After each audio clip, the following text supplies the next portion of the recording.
Hey guys, Aaron Schober from Sword Carolina, coming at you with a drill today that's going to be combining a variety of footwork together, both with or without attacks as well. So I'll do a little bit of both. Footwork is rather important, but it doesn't get a lot of page time in the early manuscripts. You read the Codex Dobringer and he just mentions that there's a variety of steps, but he doesn't go into any details from it. But using the examples that they give in the techniques and then also later manuscripts, we are able to put together a variety of footwork. And we do take time to train these. They're excellent. Footwork drills are excellent for warming up before a practice, before you get into like the daily lesson or whatever. Footwork's a great way to warm up. We definitely do that. I'm going to be combining a number of footwork together. I will say that what we do is our interpretation of things, obviously. Some people disagree with different things that we do. I encourage you to go seek out lots of knowledge and keep an open mind for everything so you can learn something from everybody.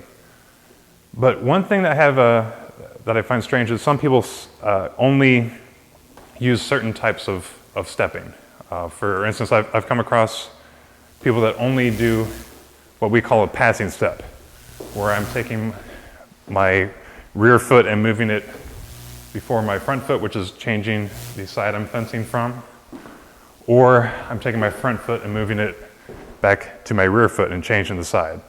And for a variety, they'll either do it straight or they'll do it out to the side. And these are excellent steps. However, I don't think that should be the only thing in your repertoire. What's awesome about these steps is that they change range. So if I'm fighting in the Sufekten, like outside of range of my opponent, I can attack and take a step, and now I can reach him. Likewise, if I want to defend myself, I can step back, and now I'm out of range. However, there are times where you want to stay in range. For instance, if you're doing multiple attacks, whether they be cuts or thrusts, slices even, if I want to maintain the distance I'm fighting from, the passing step is not a good option. So to do that, we have triangle steps. And if I've interpreted these wrong, or if I'm using the wrong term, I apologize. This is my level of knowledge at this point. But we have triangle steps where we have a double triangle, which is where I'm going to take my rear foot, bring it up in level with my front foot, and then move my front foot back to where my rear foot was. So my feet move in something of a triangle, but both feet are moving, so it's the double triangle.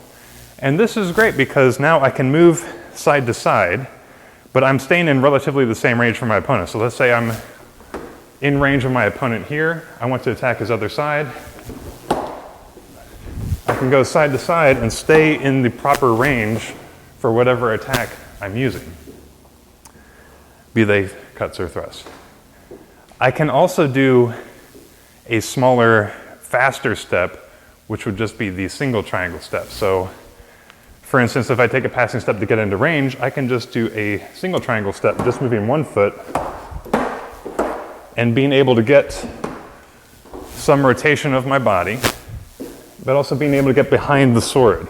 So I'm doing it, for instance, with a Sverkow right now.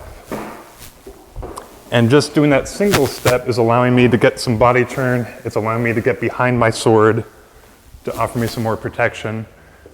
But it's staying in the same range. I am not stepping toward or away from my opponent. I'm staying relatively in the same spot to throw some fast attacks before I get out of there. So here's a little drill to put together some of these different steps. Feel free to put them together in any kind of order that you want, mix it up. Definitely variety is key here because you're not always going to do the same thing because the situation is going to change all the time. So what we're going to do, just with the feet, we're going to come in with a passing step. We're going to do 2 triangle steps and then we're going to leave with a passing step. All right, so facing the camera, I'm going to come in with a passing step. I'm going to do 2 triangle steps and I'm going to leave with a withdrawing passing step. So what is this going to do? This is going to bring me within range of my opponent.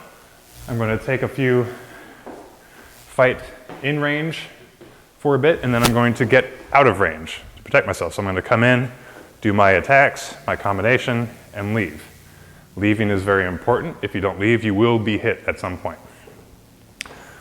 So what this would look like with a sword, for instance, if I came in with an Oberhau, with a passing step, say I did my triangle steps with 2 Zwerkhaus, and then I leave with a Scheitelhau.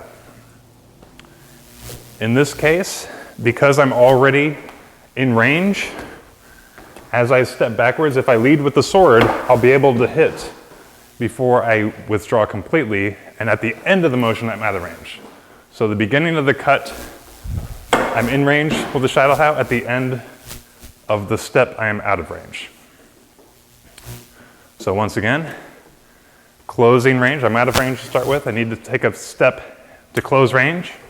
Now I'm already in range. If I want to do other attacks, I could do Unterhaus or any attacks here. I want to stay in the same range.